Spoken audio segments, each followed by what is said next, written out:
शुरू करें। जी जी। मुझे जानकारी मिली है कि कांग्रेस के विधायक हेमंत कटारे जी के द्वारा ये जो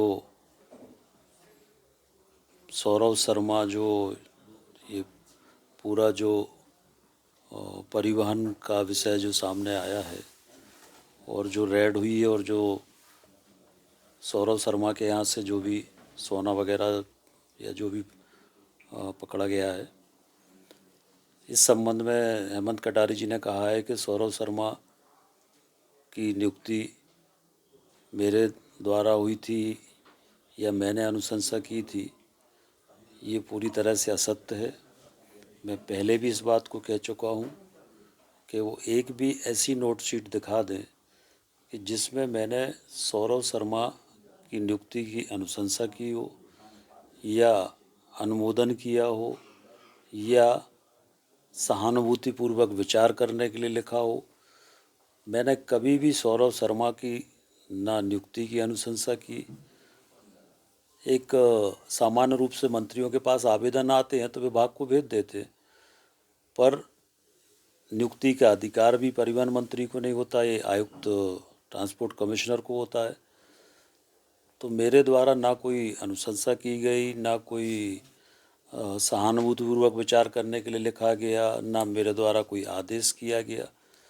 हम सब जानते हैं, पूरा प्रदेश जानता है कि हेमंत कटारे मैनेज होके पत्रकार वार्ता करते हैं या मैनेज होके आरोप लगाते हैं। ये कोई एक मामला नहीं है, ये लगभग इनका हर दिन का काम है।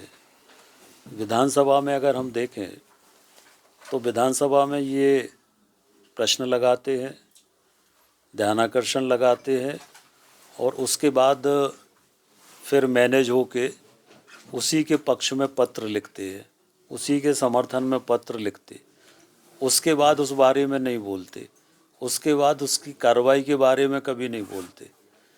इसी तरह से पूर्व में सुधीर शर्मा जी के ऊपर इन्होंने आरोप लगाए और फिर बाद में मैनेज होके और स्वयं ने कहा कि ये आरोप गलत थे। तो हेमंत कटारे जी, पूरा प्रदेश जानता है कि मैनेज होकर पत्रकार वार्ताएं करते हैं। जब इस मामले में ये जो रेड हुई है, जब सारी जांच एजेंसियां जांच कर रही हैं, इनकम टैक्स भी जांच कर रहा है, ईडी भी जांच कर रही है, लोकायुक्त भी जांच कर रहा है, जब सारी जांच एजेंसियां जांच कर रही है तो क्या पत्रकार वार्ता करके जांच एजेंसियों को प्रभावित करने का प्रयास है? क्या जो असली आरोपी है उनको बचाने का प्रयास है? क्या उनको बचाने के लिए ये सारा जो मामला है वो डाइवर्ट करने का प्रयास हो रहा है? पर मैंने पहले भी कहा और आज फिर कह रहा हूँ कि जांच में सत्यता आएगी और जो भी आरोपी हैं वो सारे आरोपी, उन पर कार्रवाई सरकार करेगी। जहाँ तक हेमंत कटारे जी का सवाल है, ये स्वयं 376 के आरोपी रहे हैं और 376 एक महिला पत्रकार की तरफ से ये केस रजिस्टर्ड हुआ था और उस केस में मुझे मालूम है कि उस एफएसएल के माध्यम से वो जो पॉजिटिव रिपोर्ट थी रेप की, उसको किस तरह से नेगेटिव किया गया, वो पूरी कहानी मुझे पता है। वो भी मैं सामने लाऊंगा कि कैसे वो नेगेटिव रिपोर्ट हुई। इसकी पुनः जांच के लिए भी मैं लिखूंगा। और हेमंत कटारे जी की भोपाल में आज अनेक प्रॉपर्टी हैं, अनेक संपत्ति हैं, ये कहाँ से आई? हेमंत कटारे जी का जो आईएसबीटी पर पेट्रोल पंप है, उस पेट्रोल पंप के आजू बाजू में जो झुग्गी झोपड़ियाँ हैं, उन झुग्गी झोपड़ियों में इनके भाई योगेश कटारे के संरक्षण में गांजा बेचा जा रहा है, ब्राउन शुगर बेची जा रही है, तमाम तरह के नशीले पदार्थ बेचे जा रहे हैं। इनके खुद भाई के ऊपर, योगेश कटारे के ऊपर 35 आपराधिक प्रकरण हैं और ये चुनाव के समय भी भिंड में कैसे चुनाव जीते ये भी मुझे मालूम है। भोपाल से अपराधियों को ले जाकर बूथ कैप्चरिंग करके ये इन्होंने चुनाव जीता।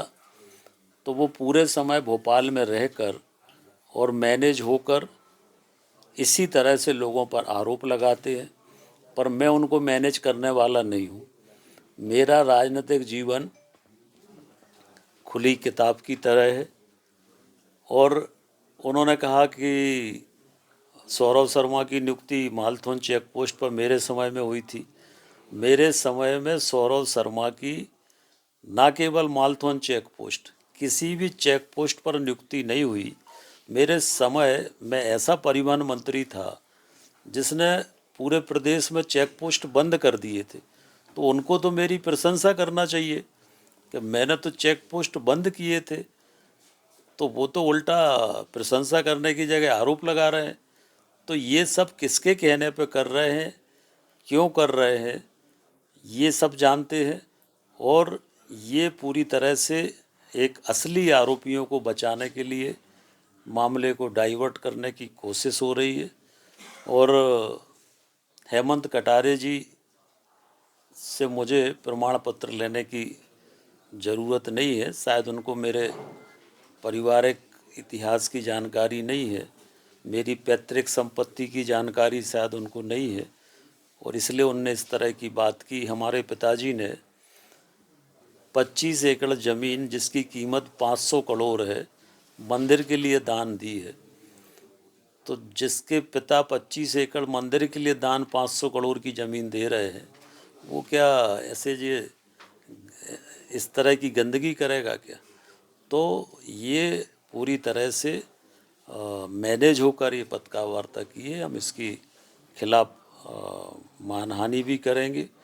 और ये क्यों हो रहा है, इसके पीछे कौन है, ये सबको मालूम है। और कैसे कैसे मैनेज होते हैं ये भी मुझे पता है। और इसमें भी कैसे मैनेज हुए वो भी मुझे पता है। और इसमें भी क्या मिला वो भी मुझे पता है।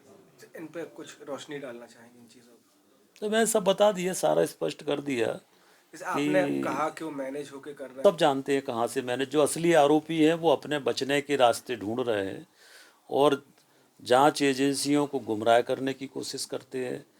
अपने ऊपर आरोपों से बचने के लिए मामलों को प्रायोजित करने की कोशिश करते हैं। पर मैं कह रहा हूँ कि जब जांच हो रही है